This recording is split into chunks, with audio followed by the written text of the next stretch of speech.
ഇസ്ലാം ലിബറലിസവും എന്നാണ് പറഞ്ഞിട്ടുള്ളത്.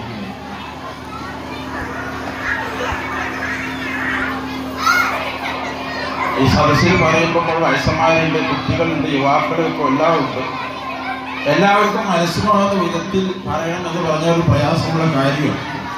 ഏതായാലും അരമണിക്കൂർ ചുരുക്കി ഞാൻ പറയാം.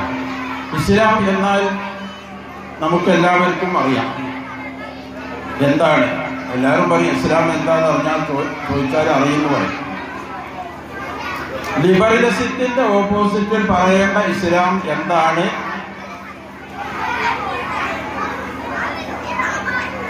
അത് ഒരു 5 മിനിറ്റ് പറയേണ്ടതുണ്ട്. ഇസ്ലാം എന്താണ് എന്ന്. മനുഷ്യരെയും ഈ ചരാചരങ്ങളെയും എല്ലാം അല്ലാഹു സുബ്ഹാനഹു വ തആല സൃഷ്ടിച്ചതാണ്. അതിൽ മനുഷ്യർ വിശേഷപ്പെട്ട ജീവിയാണ്. മനുഷ്യന്റെ ജീവിതം മരണത്തോടെ അവസാനിക്കുന്നില്ല. മനുഷ്യൻ ഈ ലോകത്ത് ചെയ്യുന്ന എല്ലാ കർമ്മങ്ങളും രേഖപ്പെടുത്തുന്നു, വിലയിരുത്തപ്പെടുന്നുമുണ്ട്.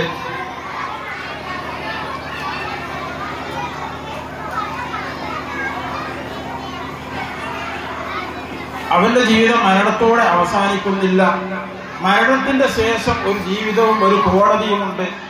ഈ ലോകത്ത് നിന്ന് മനുഷ്യൻ ചെയ്ത എല്ലാ കർമ്മങ്ങളെയും അവിടെ വിലയിരുത്തപ്പെടുകയും അവർക്ക് ശിക്ഷയും രക്ഷയും നൽകുന്നതുമാണ് എന്നൊക്കെ വിശ്വസിക്കുന്ന ഒരു പ്രസ്ഥാനമാണ് ഇസ്ലാം. നാം ചെയ്യുന്ന എല്ലാ വാക്കുകളും പ്രവർത്തികളും രേഖപ്പെടുത്തപ്പെടുന്നുണ്ട് എന്നാണ് ഇസ്ലാം ഉദ്ഘോഷിക്കുന്നത്. നാം എല്ലാവരും വിശ്വസിക്കുന്നതും അങ്ങനെ തന്നെയാണ്. അതിനെ പരലോകത്ത് വെച്ച് നമ്മളോട് ചോദ്യം ചെയ്യപ്പെടും, പ്രതികാരം ചെയ്യപ്പെടും. പ്രവൃത്തികളെയും വാക്കുകളെയും തൂക്കി കണക്കാക്കി അതിനനുസരിച്ച് നമുക്ക് നന്മയും തിന്മയും രക്ഷയും ശിക്ഷയും ലഭിക്കും. ഈ ലോകത്ത് ആരെങ്കിലും അക്രമം ചെയ്തിട്ടുണ്ടെങ്കിൽ അതിന് പകരമായിട്ട് പ്രതികാരം ചെയ്യാനുള്ള ഒരു സന്ദർഭം ലഭിക്കും. അതുപോലെ തന്നെ മനുഷ്യർക്ക്, മറ്റുള്ള മനുഷ്യർക്കോ ജീവികൾക്കോ ഉപകാരം ചെയ്തിട്ടുണ്ടെങ്കിൽ അതിന് പ്രത്യുപകാരം ചെയ്യാനുള്ള സന്ദർഭം ലഭിക്കും. അതിന് പ്രതിഫലം ലഭിക്കും, അതിന് ശിക്ഷയും ലഭിക്കും. ഇങ്ങനെയുള്ള ഒരു ലോകം ഉണ്ട്, നാളെ വരാനുണ്ട് എന്ന് വിശ്വസിക്കുന്ന ഒരു പ്രസ്ഥാനമാണ് ഇസ്ലാം. ലിബറലിസത്തിന്റെ ഓപ്പോസിറ്റിൽ പറയേണ്ട ഇസ്ലാം അതാണ്.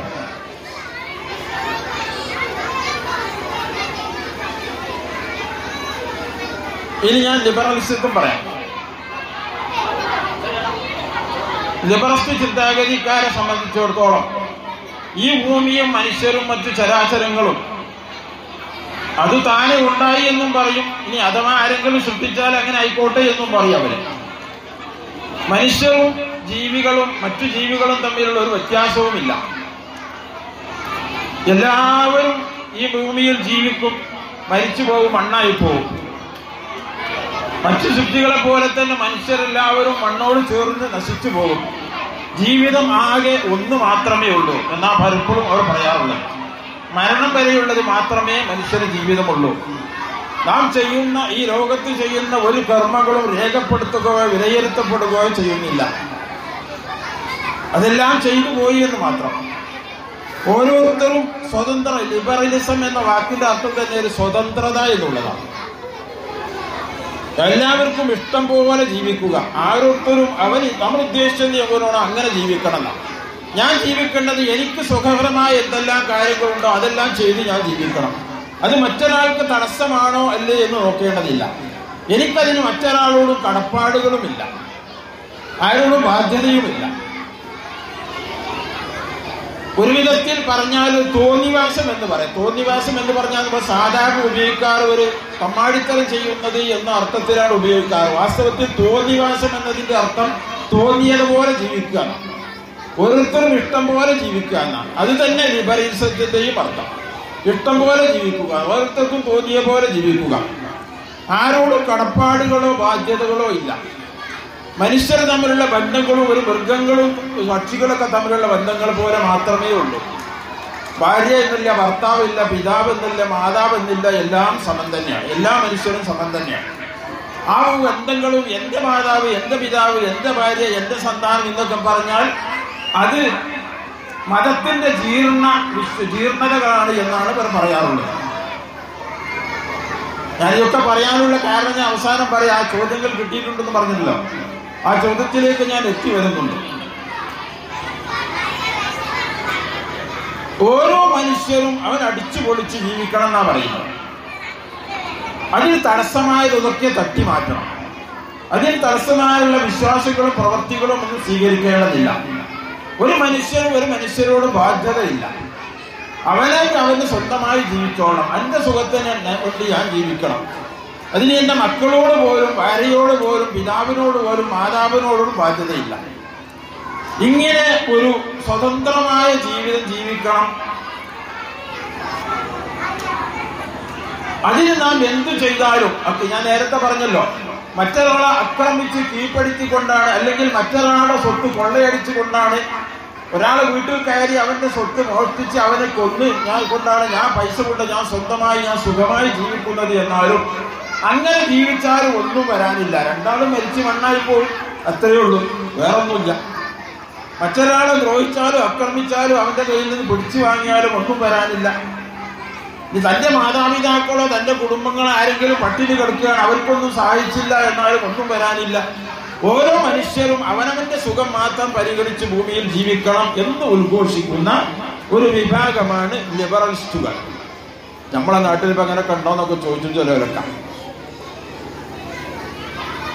അങ്ങനെയുണ്ട്, അപ്പുറമുണ്ട് നമ്മുടെ നാട്ടിലൊക്കെ. ഇവിടെ മാത്രമല്ല, എല്ലായിടത്തും ഉണ്ട്. ഇപ്പോ എല്ലാ രാജ്യങ്ങളിലും ഉണ്ട്.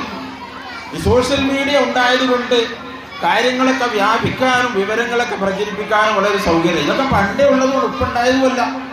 ഇതിലും അതിനപ്പുറം പല പാർട്ടികളും ഇവിടെ ഉണ്ടായിട്ടുണ്ട്. അതെല്ലാം ഇവിടെ പിന്നെ ഏതാണെങ്കിലും അത് വലുതാവാറില്ല. വളരെ ചെറിയ പാർട്ടിയായിട്ട് കാലത്തും നിൽക്കാറുണ്ട്. ഇതുപോലെ പാർട്ടികളെ കുറിച്ച് പരിശുദ്ധ ഖുർആനിൽ പോലും അല്ലാഹു സുബ്ഹാനഹു വ തആല പറയുന്നുണ്ട്, അക്കാലത്തും ഉണ്ട് എന്നാ പറഞ്ഞതിന്റെ അർത്ഥം. ഞാൻ എന്റെ ചെറുപ്പകാലത്ത് ഒരു 10-50 കൊല്ലം 50-60 കൊല്ലം മുമ്പ് പുതിയൊരു പാർട്ടികൾ വന്നിരുന്നു. ഹിപ്പികൾ എന്നായിരുന്നു അവർക്ക് പേര് പറഞ്ഞിരുന്നത്. അവര് വാദം എന്താന്ന് വെച്ചാൽ ഓരോ മനുഷ്യരും അവൻ ജീവിച്ചതുപോലെ വളർന്ന് ഒരുക്കണം. മുടി വെട്ടി ചെറുതാക്കലില്ല, നഖം മുറിക്കലില്ല, വസ്ത്രം ധരിക്കലില്ല, ഒരു ഷെഡ്ഡി പോലും ധരിക്കേണ്ടതില്ല. അങ്ങനെ വാദിക്കുന്ന ഒരു വിഭാഗം അക്കാലത്തുണ്ടായിരുന്നു. അതൊന്നും വളർന്ന് വലുതായിട്ടില്ല.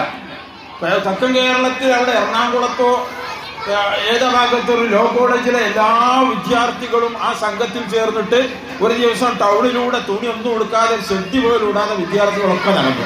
അത് ഇപ്പികളായിരുന്നു. അങ്ങനെ വാദക്കാരായിരുന്നു. അത് പിന്നെ കേട്ടിട്ടില്ല. പിന്നെ ഒരു പ്രാവശ്യം നടന്നു എന്നാൽ രണ്ടാമത്തെ ഉണ്ടായിട്ടില്ല. നമ്മുടെ ജാബിദയുടെ ജുമാ നിസ്കാരം പോലെ ഒന്നിൽ അവസാനിച്ചു. അങ്ങനെ ഒരുപാട് പാർട്ടികളും പണ്ടും ഇപ്പോഴും ഉണ്ട് എന്ന് ഞാൻ പറയുന്നത്. പുതുതായിട്ട് ഇപ്പൊ ഉണ്ടായ ഒരു പ്രതിഭാസം ഒരു അത്ഭുതമൊന്നുമല്ല.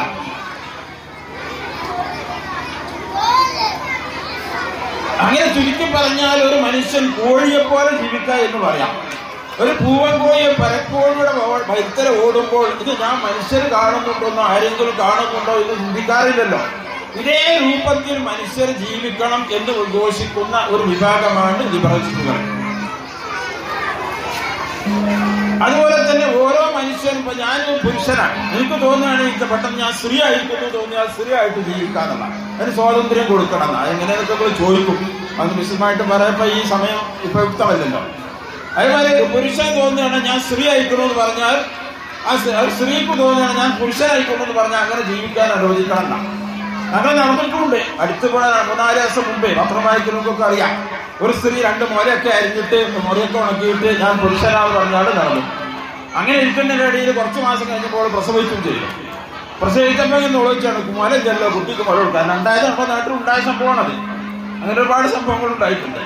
അപ്പൊ ഓരോരുത്തർക്കും തോന്നിയതുപോലെ ജീവിക്കാൻ, തോന്നിയ പോലെ എന്ന് പറഞ്ഞാൽ സ്ത്രീകൾക്ക് പുരുഷനായി ജീവിക്കണമെങ്കിൽ അങ്ങനെ ജീവിക്കണം, പുരുഷന് സ്ത്രീ ആയിട്ട് ജീവിക്കണം തോന്നിയാൽ അങ്ങനെ ജീവിക്കണം, രണ്ടും അല്ലാതെ ജീവിക്കണം എന്ന് പറഞ്ഞാൽ അങ്ങനെ ജീവിക്കണം.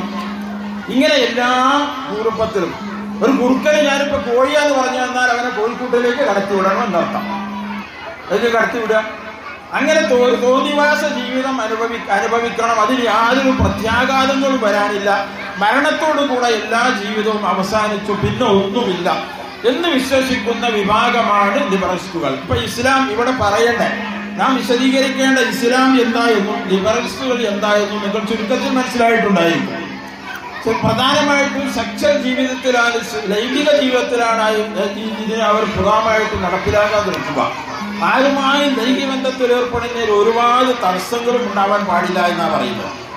അതിനാണ് സമത്വത്തിന്റെ വാദങ്ങളൊക്കെ അതിലേക്കുള്ള ചവിട്ടുപടിയായിട്ടാണ് അവർ കൊണ്ടുവരാറുള്ളത്. എന്നാൽ മനുഷ്യർ എന്ന് പറഞ്ഞാൽ ഈ ലോകത്ത് ഒരുപാട് കണ്ടുപിടുത്തങ്ങൾ സമ്പാദിച്ചിട്ടുണ്ട്. ഇതെല്ലാം കണ്ടുപിടിച്ച് മനുഷ്യനെ ഈ പുരോഗതിയിലേക്ക് എത്തിയത് കൊണ്ട് ഇനി നമുക്കൊരു നാഥനെ കുറിച്ച് വേറെ ജീവിതത്തെക്കുറിച്ച് ചിന്തിക്കേണ്ടതില്ല. ഇത് മനുഷ്യൻ തന്നെ മതി, ഇതെല്ലാം മനുഷ്യന്റെ തലച്ചോറ് കൊണ്ട് ഇത് കണ്ടുപിടിച്ചതാണ് എന്നാണ് അവർ പറയുക. എന്നാൽ അവരോട് ചോദിക്കാനും ഇതെല്ലാം കണ്ടുപിടിച്ച ഈ തലച്ചോറ് എങ്ങനെ ഉണ്ടായി എന്ന് ചോദിച്ചാൽ അവർ പറയും അതൊക്കെ സ്വയം ഉണ്ടായില്ല എന്ന് പറയും, ആരും ശ്രദ്ധിച്ചതല്ല എന്ന് പറയും.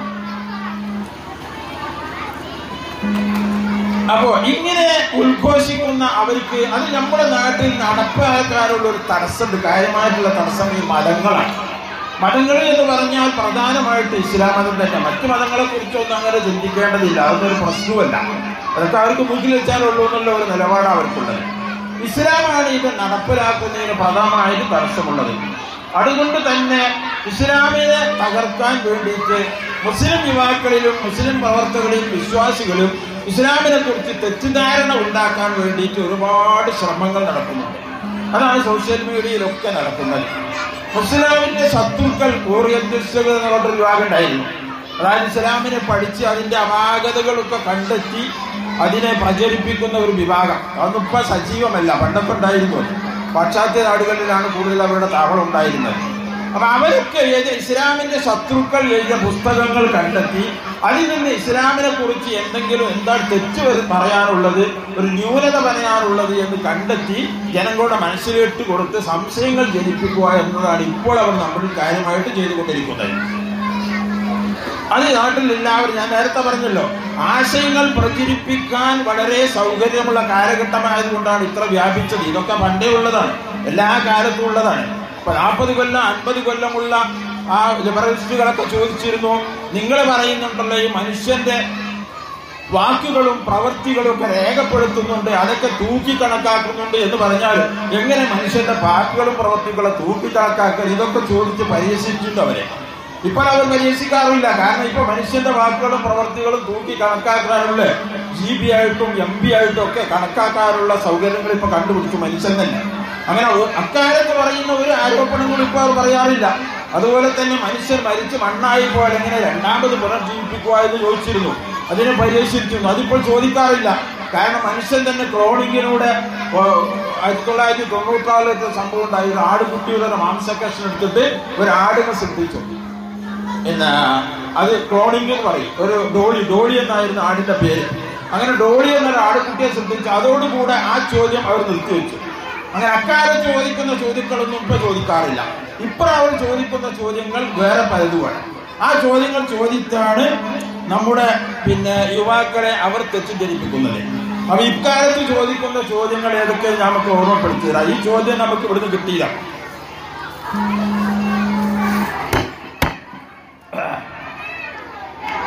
ഞാൻ ഈ ചോദ്യം വായിക്കുമ്പോൾ ഇത് ഈ ചോദ്യകർത്താവ് ചിലപ്പോൾ ഈ സയൻസിൽ ഉണ്ടായിരിക്കാൻ സാധ്യതയുണ്ട്, ആരാന്ന് എനിക്കറിയാം. അപ്പൊ അതുകൊണ്ട് ഞാൻ ഈ ചോദ്യകർത്താവിനെ ഒരു ലിബറലിസ്റ്റായി തീരുമാനിച്ചു എന്നൊന്നും പറയരുത്. അങ്ങനൊന്നും ഞാൻ തീരുമാനിക്കുന്നില്ല. ഇതൊക്കെ സ്വാഭാവികമായിട്ടും ഇപ്പോൾ ഈ ഫേസ്ബുക്കും യൂട്യൂബും ഒക്കെ ഉപയോഗിക്കുന്ന കുട്ടികളുടെ മനസ്സിലുള്ളതാണ്. എല്ലാവർക്കും ചോദ്യങ്ങൾ ഉള്ളതാണ്. അപ്പൊ ആ ചോദ്യങ്ങൾ പരിഹരിക്കാനുള്ള നിവാരണങ്ങളാണ് നമ്മൾ കണ്ടെത്തേണ്ടത്. ചോദിച്ച കർത്താവുകളെ കുറ്റപ്പെടുത്താൻ പാടില്ല. പലരും ചോദിച്ചു എന്ന് വരാം. ആ ചോദ്യം ഞാൻ വായിക്കാം, കിട്ടിയ ചോദിക്കാം. അടിമയുടെ എല്ലാ കാര്യങ്ങളും അള്ളാഹു തീരുമാനിച്ചായിരിക്കെ നല്ലവൻ ചീത്തയാൾ എന്ന് വെച്ച് പിന്നെ നരകത്തിലുടുന്നത് അക്രമമല്ലേ എന്നാണ് ഒരു ചോദ്യം. അതായത് അള്ളാഹു സുബ്ഹാനഹു വ തആല എല്ലാ കാര്യങ്ങളും മുൻകൂട്ടി തീരുമാനിക്കാണ്ട് പിന്നെ നല്ലവരും ചീത്തയായിട്ട് തീരുമാനിക്കാൻ പാടുണ്ടോ എന്നാ ചോദ്യം. അത് ചോദ്യമാണ്, പറ്റി അറിയാത്തതനുസരിച്ചുള്ള വലിയൊരു ചോദ്യമാണ്. ഇതേ ലിബറലിസ്റ്റുകൾ നമ്മളെ മുസ്ലിം യുവാക്കളിലേക്ക് ഇട്ടുകൊടുക്കുന്ന ഒരു ചോദ്യമാണ്. ഞാൻ ചോദ്യം മുഴുവൻ വായിക്കാം. പിന്നത്തെ ചോദ്യം അതിൽപ്പെട്ടതല്ല. മദ്ഹബ് എന്തിന്? മദ്ഹബിന്റെ ഇമാമുകൾക്ക് മുമ്പ് ജനങ്ങൾ അവലംബം എന്തായിരുന്നു? കൂട്ടുപ്രാർത്ഥനയുള്ള തെളിവ് എന്താണ് എന്നാണ് പിന്നെ അതിൽ മറ്റൊരു ചോദ്യം. പിന്നെ ലിബറലിസ്റ്റുകളുടെ മറ്റൊരു ചോദ്യം വേറെ കിട്ടിയിട്ടുണ്ട്. സ്ത്രീകളുടെ പകുതി അവകാശമാക്കിയത് എന്താണ്? ഇതും ലിബറലിസ്റ്റുകൾ നമ്മുടെ മുസ്ലിം യുവാക്കളിലേക്ക് ഇട്ടുകൊടുക്കുന്ന, ആശയക്കുഴപ്പത്തിലാക്കാൻ വേണ്ടി ഇട്ടുകൊടുക്കുന്ന ഒരു പ്രധാന ചോദ്യം. സ്ത്രീകൾക്ക് പകുതി സ്വത്തവകാശമാക്കിയത് എന്തുകൊണ്ട് എന്നാണ്. അതൊരു ചോദ്യം. പിന്നെ മറ്റൊരു ചോദ്യമാണ് പലിശ, ഇൻഷുറൻസ്, സക്കാത്ത്, വുദു എന്നിവയിൽ നാം പറയുന്നതിന് എതിരായി യൂട്യൂബിലും ഫേസ്ബുക്കുകളിലും കാണാം.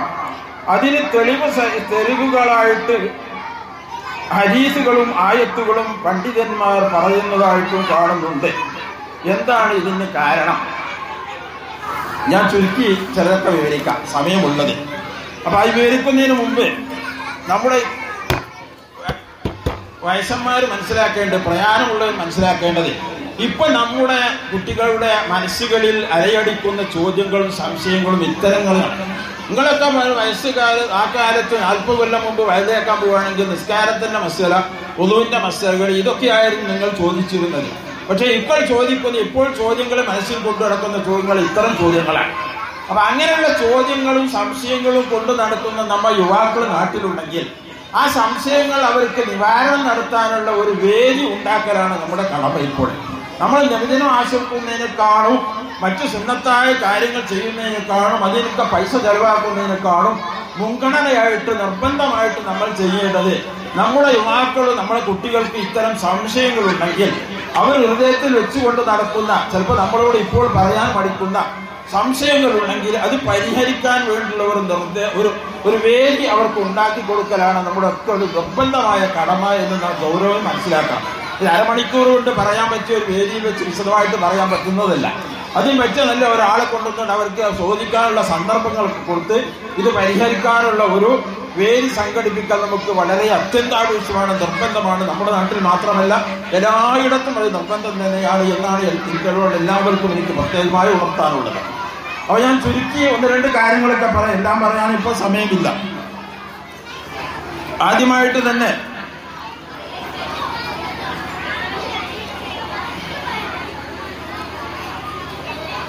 നമ്മുടെ ഒരു 10-15 കൊല്ലം മുമ്പുള്ളൊക്കെ നമുക്കൊക്കെ ഈ പ്രായമുള്ള ആളുകൾക്ക് അവരുടെ കാലഘട്ടത്തിൽ ഒരുപാട് ഉപദേശ നിർദ്ദേശങ്ങൾ കിട്ടിയിരുന്നു. ഇപ്പോൾ കുട്ടികൾക്ക് അതിനുള്ള നബിദിനത്തോടനുബന്ധിച്ച് തന്നെ എല്ലാ നാട്ടിലും 2, 3, 4 ദിവസം വയല് നടന്നിരുന്ന കാലമുണ്ടായിരുന്നു. അതുപോലെ തന്നെ റമദാനിൽ ഒരാഴ്ചത്തെ 15 ദിവസത്തൊക്കെ വയല് നടക്കുന്ന കാലമുണ്ടായിരുന്നു. അക്കരൊക്കെ ഒരുപാട് നിർദ്ദേശങ്ങളും ഉപദേശങ്ങൾക്കും കുട്ടി കിട്ടിയിരുന്നു. ഇപ്പോഴത്തവർക്ക് അതൊന്നും കിട്ടുന്നില്ല. ഈ മൊബൈലിൽ നിന്ന് കിട്ടുന്നത് മാത്രമേ കിട്ടുന്നുള്ളൂ. മദ്രസയാണെങ്കിൽ ഞാൻ എപ്പോഴും പറയാറുള്ളത് പോലെ 25 കൊല്ലം മുമ്പ് ഉള്ള മദ്രസ പുസ്തകത്തിന്റെ 4-1 പാഠങ്ങളെ ഇപ്പോഴുള്ള മദ്രസയിലുള്ളൂ. അതിന്റെ 4-1 മാത്രമേ ഉള്ളൂ. ഞാനൊക്കെ മദ്രസ പഠിപ്പിച്ചിരുന്നു 1985 കാലഘട്ടത്തിൽ. ഞാൻ ഈ മദ്രസയിൽ പഠിപ്പിച്ചിട്ടുണ്ട്, കുറ്റൂരും പഠിപ്പിച്ചിട്ടുണ്ട്. അന്നൊക്കെ ഒരു 10ാം ക്ലാസ് വരെ ഒരു കുട്ടി പഠിച്ചാൽ അത്യാവശ്യ വിവരങ്ങൾ അവർക്ക് ആ പുസ്തകത്തിൽ ഉണ്ടായിരുന്നു. ഇന്ന് അതിന്റെ പകുതിയില്ല, 4-1 ഇല്ലാത്ത അവസ്ഥയാണുള്ളത്. ഒന്നുമില്ല. കാരണങ്ങൾ കേരളത്തിന്റെ പല ഭാഗത്തും മദ്രസകളിൽ ഒരു ദിവസം ഒരു ക്ലാസ്, ഒരു ദിവസം 1 മണിക്കൂർ, ചിലയിടത്തൊക്കെ ആഴ്ചയിൽ 2 ദിവസം മദ്രസ, ഇങ്ങനെയൊക്കെയാണ് നടക്കുന്നത്. അപ്പൊ എല്ലായിടത്തേക്കും പറ്റിയ ഒരു പുസ്തകമാണ് നമ്മുടെ സംസ്ഥകൾക്ക് ഉണ്ടാക്കുന്നത്. അല്ലാതെ തൃശ്ശൂർ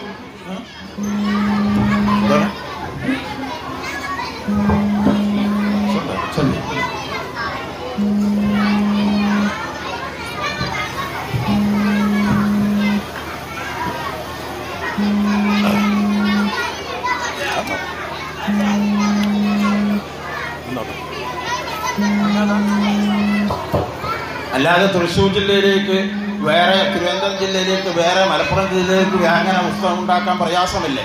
അതുകൊണ്ട് എല്ലായിടത്തേക്കും പറ്റിയ ഒരു വളരെ ലഘുവായ പുസ്തകങ്ങളാണ് ഇപ്പോൾ ഉണ്ടാക്കിയിട്ടുള്ളത്. അതുകൊണ്ട് തന്നെ അത്യാവശ്യം വേണ്ട കാര്യങ്ങളൊന്നും അതിലില്ല എന്നുള്ളത് ഒരു ദുഃഖസത്യം മാത്രമാണ്.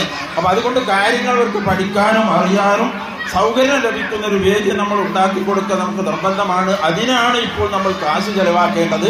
നിർബന്ധമായും കാശ് ചെലവാക്കേണ്ടതിനുള്ള ഗൗരവമായി നാം ഉണർത്തുകയാണ്. ഞാൻ 1-2 കാര്യം ഇതിൽ ഞാൻ ചുരുക്കി പറയാം. ആദ്യമായിട്ട് തന്നെ സ്ത്രീകൾക്ക് പകുതി അവകാശം കിട്ടുന്നത് എന്തുകൊണ്ട് എന്നുള്ള സ്ത്രീകൾക്കുണ്ടാവും ചിലപ്പോൾ ഇത് സംശയങ്ങളുണ്ട്. പുരുഷന്മാരുടെ പകുതി എന്നുള്ളതാണ്. പുരുഷന്മാരുടെ പകുതി എന്നുള്ളത് എല്ലാ ഘട്ടത്തിലും അല്ല. വാസ്തവത്തിൽ സ്ത്രീകൾക്ക് പുരുഷന്മാരുടെ അതേ തുല്യ അവകാശം കിട്ടുന്ന ഘട്ടങ്ങളുണ്ട്. സ്ത്രീകൾക്ക് പുരുഷന്മാരെക്കാണ് കൂടുതൽ കിട്ടുന്ന ഘട്ടങ്ങളും ഉണ്ട്. ഏതായാലും ആവട്ടെ, ഇതിന്റെ സന്താനങ്ങളൊക്കെ ആണെങ്കിൽ, മക്കളാണ് ആൺമക്കളും പെൺമക്കളും ഒക്കെ ആണെങ്കിൽ അവിടെ പകുതിയായി കിട്ടുക. ഇത് പറഞ്ഞിട്ടാണ് നമ്മളെ യുവാക്കളെ എന്ത് ചെയ്യുന്നത്, അവരെ മസ്തിഷ്ക പ്രക്ഷാളനം ചെയ്യുന്നത്. അങ്ങനെ അവർ ഇസ്ലാമിന്റെ കുറ്റങ്ങളും കുറവുകളൊക്കെ അവരെ ബോധ്യപ്പെടുത്തുകയാണ്. അപ്പൊ അവരുടെ വിശ്വാസം നഷ്ടപ്പെടാൻ വേണ്ടിയാണ്. വാസ്തവത്തിൽ ഞാൻ നേരത്തെ പറഞ്ഞു, ഇസ്ലാമും ലിബറലിസവും രണ്ടും വിശദീകരിച്ചിടത്തുനിന്ന് തന്നെ ഇതിന്റെ വ്യത്യാസം നിങ്ങൾക്ക് മനസ്സിലായി കാണും. മുസ്ലിമിനെ സംബന്ധിച്ചിടത്തോളം ഒരു കുടുംബ വ്യവസ്ഥയിൽ ഭദ്രമുള്ള ഒരു കുടുംബ വ്യവസ്ഥയിൽ ജീവിക്കുന്ന പ്രസ്ഥാനമാണ് ഇസ്ലാം.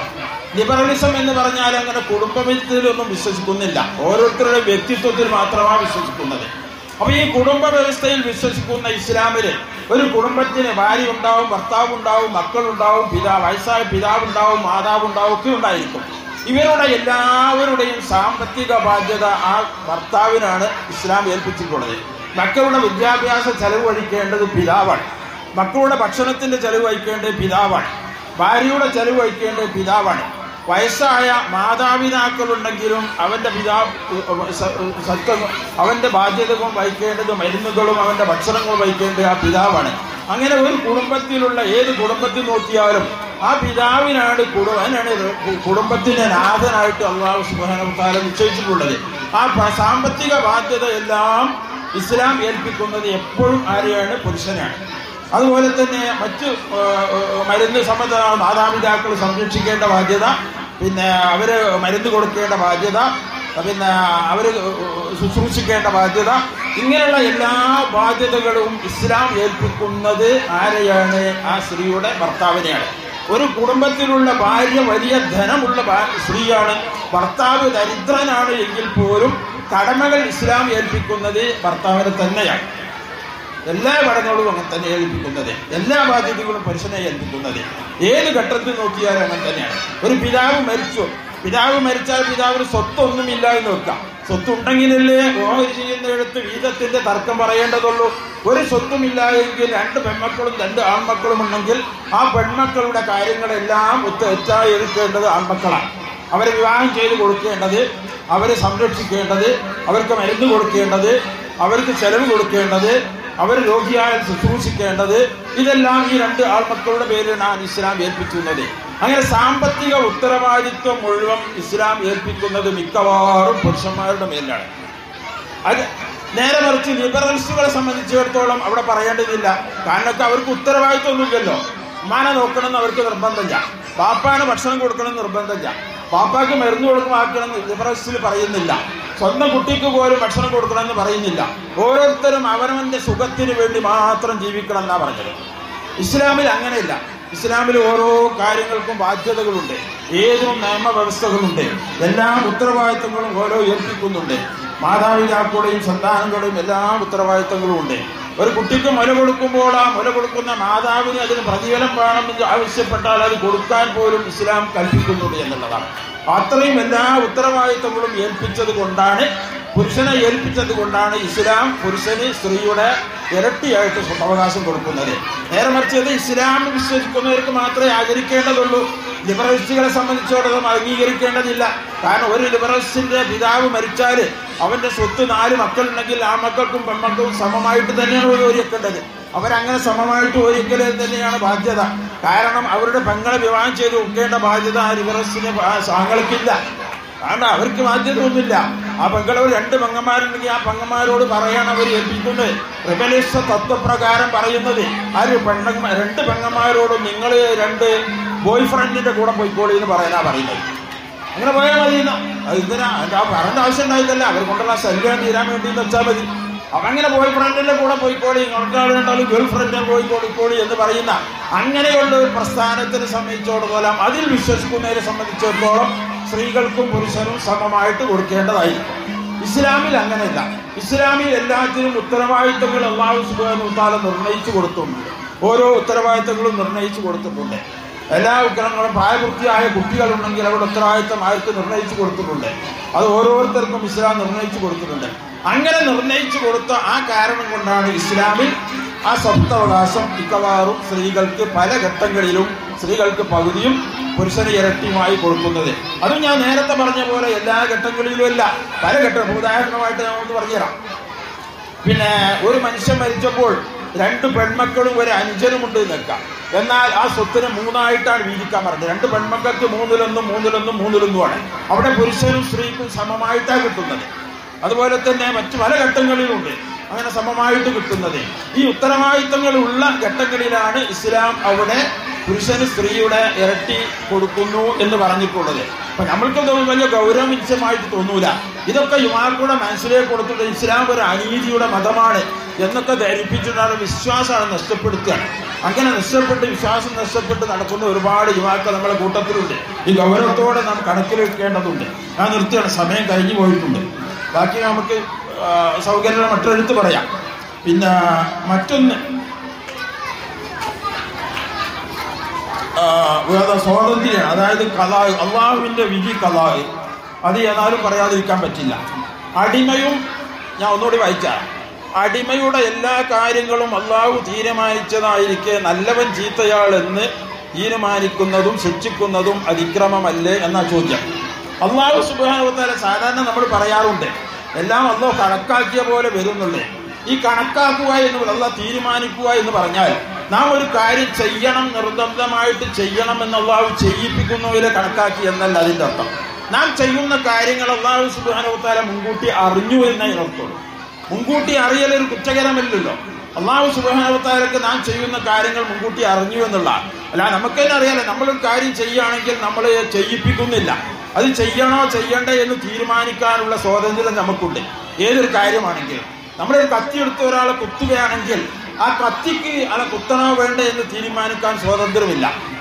ആ കത്തി പിടിച്ച ആ കൈ ആണ് അത് തീരുമാനിക്കുന്നത്. ആ കൈയിൻ്റെ ഉടമയ്ക്ക് ആ കത്തിയുടെ അടുത്ത് എത്തിയാൽ പോലും പിൻവലിക്കാനുള്ള സ്വാതന്ത്ര്യമുണ്ട്, അത് ചെയ്യാതിരിക്കാനുള്ള സ്വാതന്ത്ര്യമുണ്ട്. ഈ കർമ്മങ്ങൾ നല്ലതായാലും ചീത്തയായാലും ഉദ്ദേശിച്ചത് ചെയ്യാനും ചെയ്യാതിരിക്കാനുള്ള സ്വാതന്ത്ര്യം നമുക്ക് അള്ളാഹു തന്നിട്ടുണ്ട്. ഈ സ്വാതന്ത്ര്യം ഉണ്ടതുകൊണ്ടാണ് അള്ളാഹു സുബ്ഹാനഹു വ തആല ശിക്ഷിക്കുന്നത്. പിന്നെ നമ്മൾ വിധി എന്ന് പറയുന്നുണ്ടല്ലോ, ഈ വിധിന്റെ അർത്ഥം അള്ളാഹു സുബ്ഹാനഹു വ തആല നാം ചെയ്യുന്ന കാര്യങ്ങൾ മുൻകൂട്ടി അറിഞ്ഞു എന്നുള്ളതാണ്. ഞാൻ ഒരു ഉദാഹരണം പറയാം. ഒരു 10 വിദ്യാർത്ഥികളെ ഒരു അധ്യാപകൻ പഠിപ്പിച്ചു എന്ന് വെക്കാം. 1ാം ക്ലാസ് മുതൽ 10ാം ക്ലാസ് വരെ ആ അധ്യാപകൻ മാത്രം പഠിപ്പിച്ചു. എല്ലാ വിഷയങ്ങളും അദ്ദേഹം തന്നെ പഠിപ്പിച്ചു. 1 മുതൽ 10 വരെയുള്ള എല്ലാ വിഷയങ്ങളും ഒരു അധ്യാപകൻ പഠിപ്പിച്ചു. എല്ലാ ക്ലാസ്സും ഒരു അധ്യാപകൻ പഠിപ്പിച്ചു. ചുരുക്കി പറഞ്ഞാൽ 1 മുതൽ 10 വരെ പഠിക്കുന്നത് വരെ ആ അധ്യാപകനല്ലാതെ ആ കുട്ടികളെ അഭിസംബോധന ചെയ്തിട്ടില്ല. അങ്ങനെയുള്ള ഒരു അധ്യാപകന് ഈ 10ാം വർഷത്തിൽ കുട്ടികളെ പരീക്ഷ വരുമ്പോൾ ആ മുൻകൂട്ടി തന്നെ പരീക്ഷ നടക്കുന്നതിന് മുമ്പ് തന്നെ അധ്യാപകന് എഴുതി വെക്കാം, ഇന്ന കുട്ടികൾ ഇന്ന വിഷയത്തിൽ ഇത്ര മാർക്കിന് ഉത്തരം എഴുതും, ഇന്ന കുട്ടി ഇത്ര മാർക്കിന് ഉത്തരം എഴുതും, ഇന്ന കുട്ടി ഇത്ര മാർക്കിൽ വിജയിക്കും, ഇന്ന കുട്ടി ഇത്ര മാർക്കിൽ പരാജയപ്പെടും എന്നുള്ള എല്ലാ വിവരവും അതൊരു മനുഷ്യന്റെ കഴിവാണ് ഞാൻ പറയുന്നത്. ആ അധ്യാപകന്റെ മനസ്സിലുണ്ടായിരിക്കും. അതെല്ലാം അധ്യാപകൻ എഴുതി വെച്ചു. 10ൽ നിന്ന് ഇത്ര കുട്ടികൾ ഇന്ന മാർക്കിന് ജയിക്കും, ഇത്ര കുട്ടികൾ ഇന്ന മാർക്കിന് ജയിക്കും, ഇത്ര കുട്ടികൾ ഇന്ന മാർക്കിന് പരാജയപ്പെടും എന്നുള്ളത്. അങ്ങനെ അധ്യാപകൻ എഴുതി വെച്ച അതേ കറക്റ്റിന് പരീക്ഷയുടെ റിസൾട്ട് വന്നും ചെയ്തു. എന്നാൽ ഇവിടെ ഈ അധ്യാപകൻ ഉത്തരവാദിയാണോ അവർ പരാജയപ്പെട്ടതിനും വിജയിച്ചതിനും? ഇതേപോലെയാണ് അള്ളാഹു സുബ്ഹാനഹു വ തആല വിധി എന്ന് പറഞ്ഞാൽ അള്ളാഹു മുൻകൂട്ടി അറിഞ്ഞത് കൊണ്ട് അവൻ എഴുതി വെച്ചിട്ടുണ്ടായിരിക്കാം. നമ്മളിനി അള്ളാഹു വിധിച്ച പോലെ വരും എന്നൊക്കെ ഒരു ആലങ്കാരിക പ്രയോഗമായിട്ട് പറയുന്നുള്ളൂ, അല്ല നമ്മളെ നിർബന്ധമായിട്ട് ചെയ്യിപ്പിക്കുന്നു എന്നല്ല അതിൻ്റെ അർത്ഥം. അങ്ങനെ ഞാൻ വിശദീകരിക്കാനുള്ള സമയമുള്ള ഒരു വേദി അല്ലല്ലോ ഇത്, ഞാൻ ചുരുക്കി പറയാണ്. അങ്ങനെ മുൻകൂട്ടി അറിഞ്ഞു എന്നതിൽ കവിഞ്ഞ് നാം എല്ലാവർക്കും ഏത് കാര്യങ്ങളും ചെയ്യാനും ചെയ്യാതിരിക്കാനുമുള്ള സ്വാതന്ത്ര്യം ലഭിക്കുന്നുണ്ട്. ഈ സ്വാതന്ത്ര്യത്തിനെയാണ് അള്ളാഹു സുബ്ഹാനഹു വ തആല നമ്മെ സൃഷ്ടിക്കുന്നതും രക്ഷിക്കുന്നതും. ആ സ്വാതന്ത്ര്യത്തിന് തന്നെയാണ്. എന്നാലും നമ്മളിപ്പോൾ ഒരു പിശാചിന്റെ പ്രേരണ എന്നൊക്കെ പറയില്ലോ, അതൊക്കെ അതിന്റെ കൂട്ടി പറയേണ്ടത് തന്നെയാണ്. ഓരോ മനുഷ്യരും 2 പ്രേരണകൾ അള്ളാഹു സൃഷ്ടിച്ചിട്ടുണ്ട് മനുഷ്യന്റെ പ്രകൃതിയാൽ തന്നെ.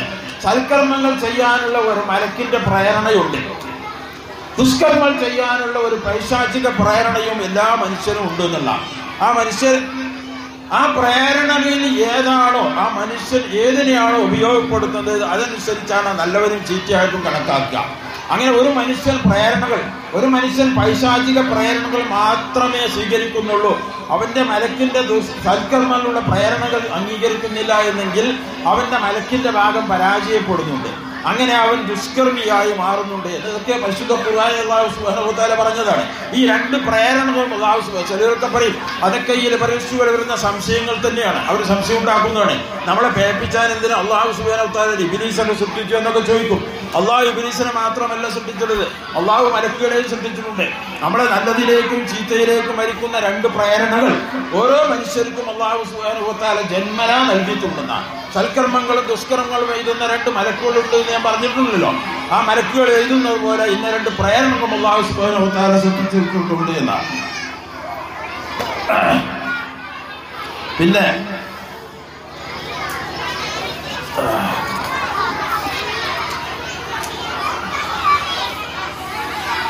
മറ്റൊന്നാണ്, ഇതുകൂടി പറഞ്ഞുകൊണ്ട് നമുക്ക് നിർത്താം ഇൻഷാ അല്ലാഹ്. പലിശ, ഇൻഷൂർ, സക്കാത്ത്, വുളു എന്നിവയിൽ നാം പറയുന്നതിന് എത്രയും എതിരായി ഫേസ്ബുക്കുകളിലും യൂട്യൂബുകളിലും കാണാം. അതിന് തെളിവായി ഹദീസുകൾ പറയുന്നതും പണ്ഡിതന്മാർ പറയുന്നതും കാണാം. ഇതിന് കാരണം എന്താണ്? ചോദ്യം മനസ്സിലായ? അതായത് നമ്മൾ സാധാരണ പറയുന്നതിനെ മസ്അലകൾക്ക് എതിരായിട്ട്, ഇപ്പൊ ഉദാഹരണമായിട്ട് പലിശ ഹറാമാണെന്നല്ല നമ്മൾ പറയല്, എന്നാൽ പലിശ വാങ്ങാം, അത് എന്നിട്ട് സാധുക്കൾക്ക് കൊടുത്താൽ മതി എന്നൊക്കെ പറഞ്ഞിട്ട് പിന്നെ യൂട്യൂബിലും ഫേസ്ബുക്കിലും ഒക്കെ ഓരോ മതവിധികൾ പറയുന്നത് കേൾക്കും. അതിന് പിമ്പലമായിട്ട് ഹദീസും ആയത്തും ഓതുന്നതും കാണുന്നുണ്ടല്ലോ. ഈ ഹദീസുകൾ ആയത്തുകൾ എവിടെ നിന്ന് വരുന്നു എന്നാണ് ചോദ്യത്തിന്റെ ചുരുക്കം. അവരൊക്കെ ഇരിക്കുകയാണ്.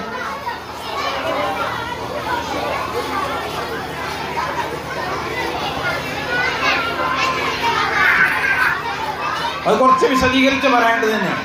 അതായത് ഹദീസുകളിൽ നോക്കിയാൽ നമുക്ക് ഇന്ന് വിധിക്കപ്പെടാൻ പറ്റാത്ത ഒരുപാട് ഹദീസുകളുണ്ട്.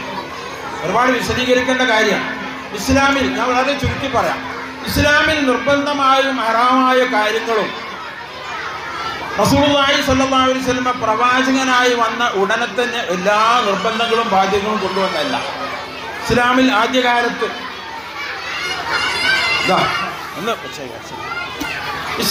ആദ്യകാലത്ത് ഷഹാദത്ത് കലിമ ചൊല്ലി ഇസ്ലാമിലേക്ക് വന്നാൽ നിർബന്ധമായ ബാധ്യതകൾ കാര്യമായിട്ടൊന്നും ഇല്ലാത്ത ഒരു കാലഘട്ടം ഉണ്ടായിരുന്നു.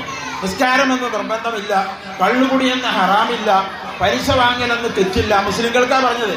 റസൂലുള്ളാഹി സ്വല്ലല്ലാഹു അലൈഹി വസല്ലം ആദ്യകാലത്ത്, പ്രത്യേകിച്ചും റസൂലുള്ളാഹി മക്കയിൽ ജീവിച്ച ആ 40 വയസ്സ് മുതൽ 50 വയസ്സ് വരെയുള്ള കാലഘട്ടത്തിൽ വിധിവിലക്കുകളൊന്നും ഇല്ലായിരുന്നു. നിസ്കാരം നിർബന്ധമില്ല മുസ്ലിങ്ങൾക്ക്.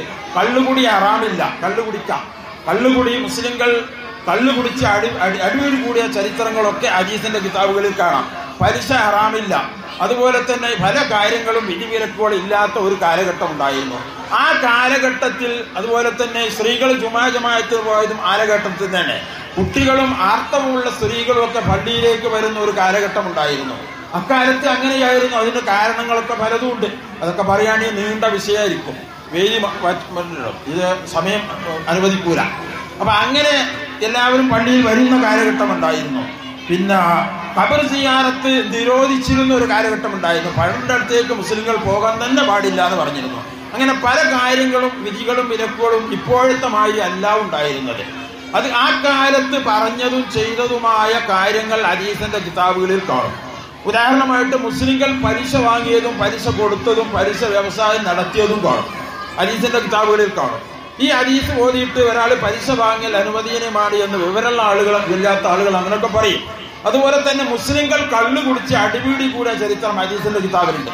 റസൂലുള്ളാഹി സ്വല്ലല്ലാഹു അലൈഹി വസല്ലമിന്റെ എളാപ്പ അൻസാർ റളിയല്ലാഹു അൻഹു മുസ്ലിം ആയതിനു ശേഷം കള്ളു കുടിച്ച് ഒട്ടകത്തിന്റെ എല്ലുകൊണ്ട് അടിപിടി കൂടിയ ചരിത്രങ്ങൾ ഹദീസിന്റെ കിതാബുകളിലുണ്ട്.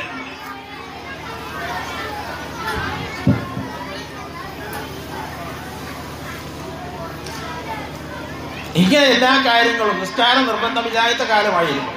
അക്കാലത്ത് ചെയ്തിരുന്ന കാര്യങ്ങൾ ഹദീസിന്റെ കിതാബുകളിൽ പലതുമുണ്ട്.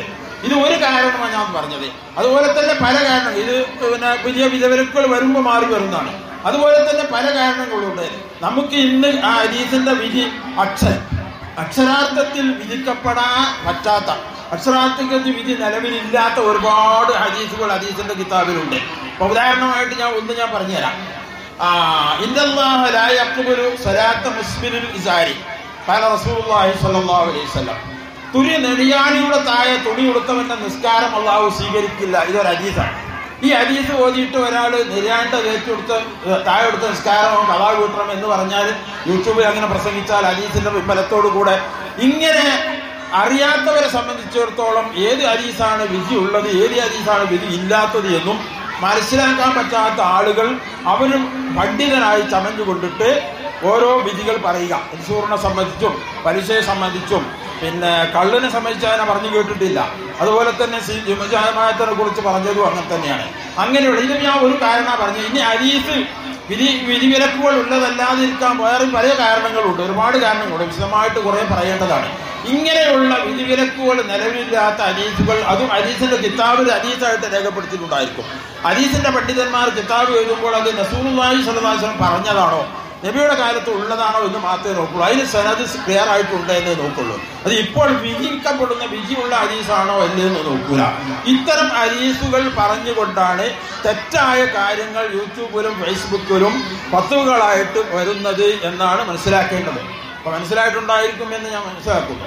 പിന്നെ പക്ഷെ അവിടെ മറ്റൊരു അബദ്ധം നമുക്ക് പിണയാനുള്ളത് എന്താന്ന് വെച്ചാല്, ഈ ഇത്തരം ഫത്വകൾ പറയുന്ന ഉൽപ്പതിഷ്ണുക്കളായ ആളുകളെ പഴയ കാലത്തതുപോലെയല്ല. ഇപ്പൊ അവര് ഇതിന്റെ ഫത്വക്കും ഈ ചോദ്യോത്തരങ്ങൾ പറയാനും അതിന്റെ വീഡിയോ തയ്യാറാക്കാനും ഇരിക്കുന്നത് വലിയൊരു തലപ്പാവ് ധരിച്ച് വലിയൊരു പണ്ഡിതന്റെ വേഷത്തിലായിരിക്കാം.